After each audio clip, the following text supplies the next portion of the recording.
بيان مشترك إلى الرأي العام المحلي والدولي صادر عن الاتحادات الطبية في شمال شرق سوريا، هيئة الصحة في مقاطعة الجزيرة، المجلس الصحي في مقاطعة الجزيرة، اتحاد أطباء روجافا، تاريخ 10 كانون الثاني 2026، في ظل التصعيد العسكري الخطير وغير المبرر الذي تشنه قوات الحكومة السورية ومرتزقتها ضد الأحياء السكنية الآمنة في حيي الشيخ مقصود والأشرفية بمدينة حلب، حيث يتعرض المدنيون العزل لقصف صاروخي ومدفعي عشوائي أوقع عشرات الضحايا من الشهداء والجرحى ودمر البنية التحتية الحيوية. نعلن للرأي العام أننا أمام انتهاك صارخ وجسيم لاتفاقية 10 آذار الموقعة بين حكومة دمشق وقوات سوريا الديمقراطية، والتي تنص على إيقاف كافة العمليات العسكرية على مجمل الجغرافيا السورية. لقد انتقلت حكومة دمشق من لغة الحوار إلى منطق القوة والقتل العشوائي، مستخدمة الحديد والنار ضد مواطنيها في تنكر واضح لحقوقهم الإنسانية وتلبية لأجندات خارجية تهدف إلى كسر إرادة أهالي هذه الأحياء والقضاء على مكتسباتهم التي دافعوا عنها بدماء شهدائهم في مواجهة التنظيمات الإرهابية.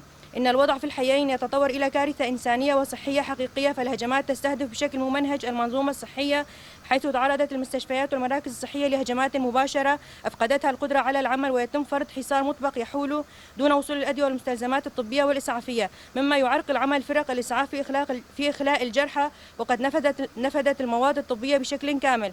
هذا الحصار والاستهداف المباشر يهدد حياة آلاف المدنيين بمن فيهم النساء والأطفال والمرضى المزمنون، ويؤدي إلى ازدياد حالات الوفاة التي يمكن تفاديها، ويفاقم خطر انتشار الأوبئة بسبب تدمير البنى التحتية وعدم توفر الرعاية الصحية الأولية.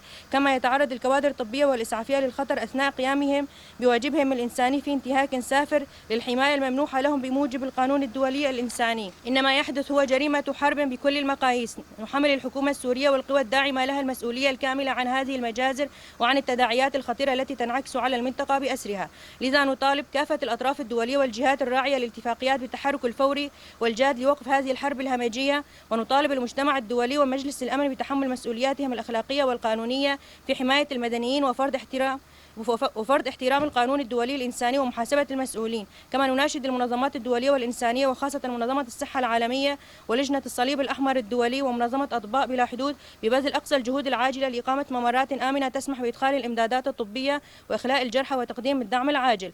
نعلن تضامننا الكامل مع إخواننا في حيي الشيخ مقصود والأشرفية، ونؤكد أننا سنواصل العمل بكل قوة لتقديم الرعاية الصحية حيثما أمكن. نحن هنا لنقول للمدنيين لستم وحدكم، ولن نسمح لصوت الإنسانية أن يخفت. الشفاء للجرحى والرحمة للشهداء والحماية للمدنيين والكوادر الطبية والمحاسبة للجناد. اتحادات طبية في شمال شرق سوريا، هيئة الصحة مقاطعة الجزيرة، المجلس الصحي مقاطعة الجزيرة، اتحاد أطباء روجافا.